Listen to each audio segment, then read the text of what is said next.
Good evening. From Kyiv tonight, we bring you a story that blends tragedy, defiance, and the relentless realities of war.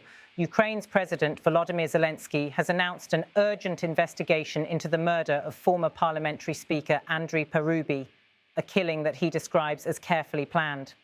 Parubiy was no ordinary politician, a veteran of Ukraine's turbulent politics, a central figure in the Maidan Revolution of 2014, and later Speaker of the Verkhovna Rada.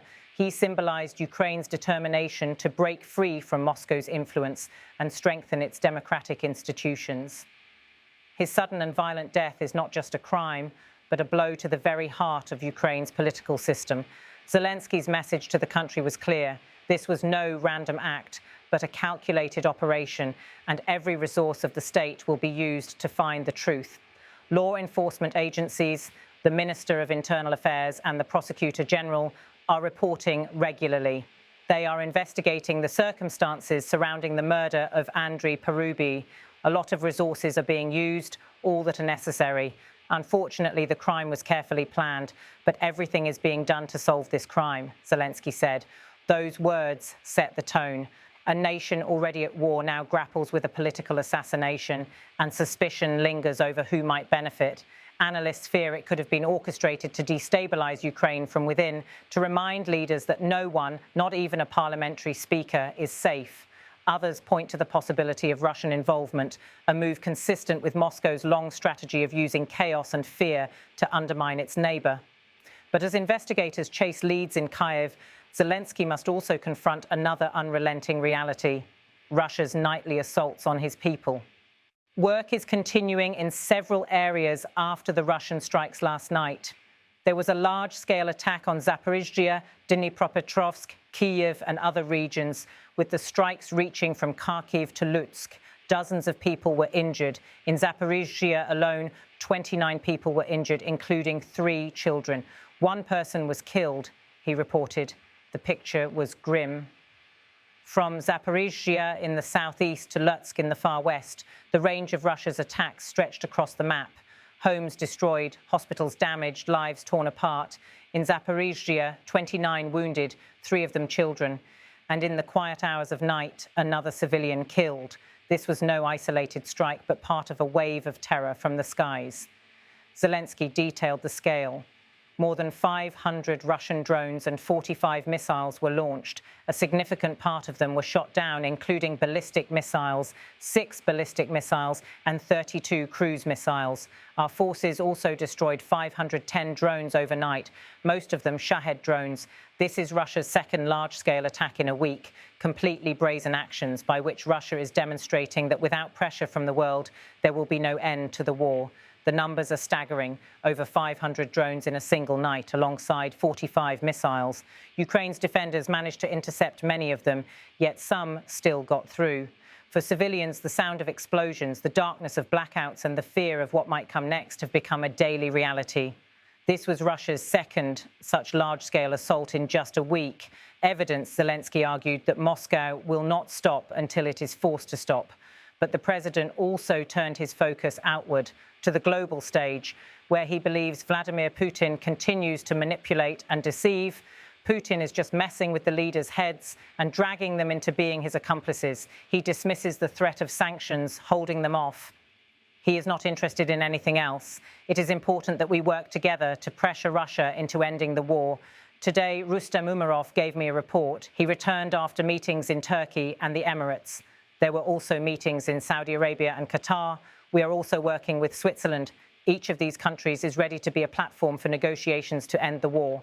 I thank them for that, Zelensky declared. His frustration was unmistakable. In his view, Putin shrugs off sanctions, laughs at diplomatic warnings, and seeks to entangle leaders into complicity. Yet Zelensky also expressed cautious optimism. Ukraine's Defense Minister Rustem Umerov had just returned from meetings in Turkey, the United Arab Emirates, Saudi Arabia, Qatar, and consultations with Switzerland. Each of these states, Zelensky said, had offered to serve as a platform for negotiations. They may not be allies in the military sense, but their willingness to mediate could prove vital if peace talks ever begin.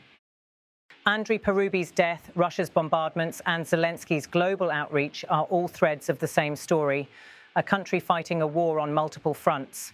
On the battlefield, it is drones, missiles, and artillery. In politics, it is assassinations and threats from within. In diplomacy, it is a test of whether the world will remain united or let fatigue divide it. Parubiy himself represented a chapter of Ukraine's defiance. As Speaker of Parliament, he helped steer Ukraine closer to Europe and NATO, drawing Moscow's ire. His assassination, described as carefully planned, threatens to reopen old wounds and create new divisions. Was it an inside job by political rivals? Was it a warning from Russia to Ukraine's leadership? Or was it an attempt to silence a man who never shied from criticizing Moscow's influence?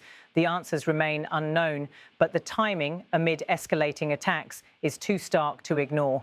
Meanwhile, Russia's strikes demonstrate both capability and desperation. To unleash more than 500 drones in one night is a show of force, but also a drain on resources. Analysts warn that Moscow is hoping to exhaust Ukraine's defences to make Kyiv spend more missiles intercepting drones than Russia spends launching them.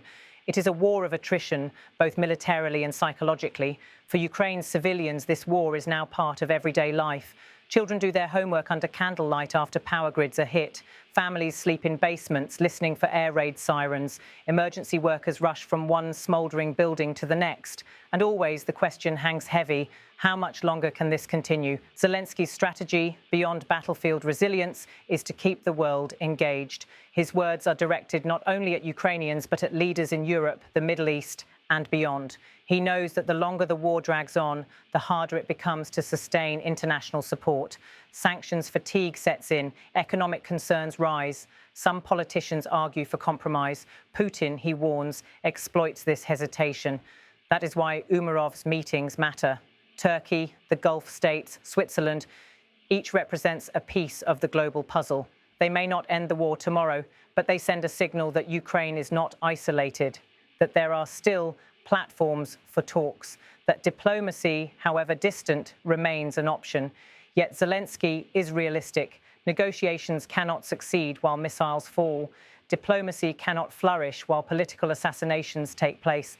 Justice for Parubiy and security for Ukraine are intertwined. Both are essential if Ukraine is to stand strong and free. So tonight, Ukraine faces two parallel investigations, one into a murder that shocked its politics and one into the ongoing assault that threatens its survival. The message from Zelensky is unflinching. Justice will be pursued, Russia will be resisted, and the world must act. In his words, everything is being done to solve this crime. But beyond solving a single crime lies a larger challenge: ending a war that has already cost thousands of lives. Ukraine's fight is not just for territory, it is for sovereignty, justice, and the hope of peace. Whether the world stands firmly with Kyiv or hesitates in the face of fatigue may determine not only Ukraine's future, but the balance of power across Europe itself. This is more than a war. It is a test of Ukraine's resilience, of Russia's ambitions, and of the world's resolve. Law enforcement agencies, the Minister of Internal Affairs and the Prosecutor General are reporting regularly. They are investigating the circumstances surrounding the murder of Andriy Parubiy. A lot of resources are being used, all that are necessary. Unfortunately, the crime was carefully planned, but everything is being done to solve this crime.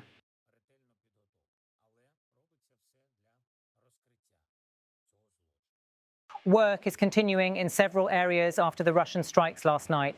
There was a large-scale attack on Zaporizhzhia, Dnipropetrovsk, Kyiv, and other regions, with the strikes reaching from Kharkiv to Lutsk.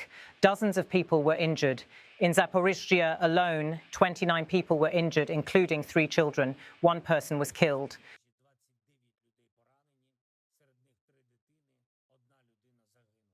More than 500 Russian drones and 45 missiles were launched.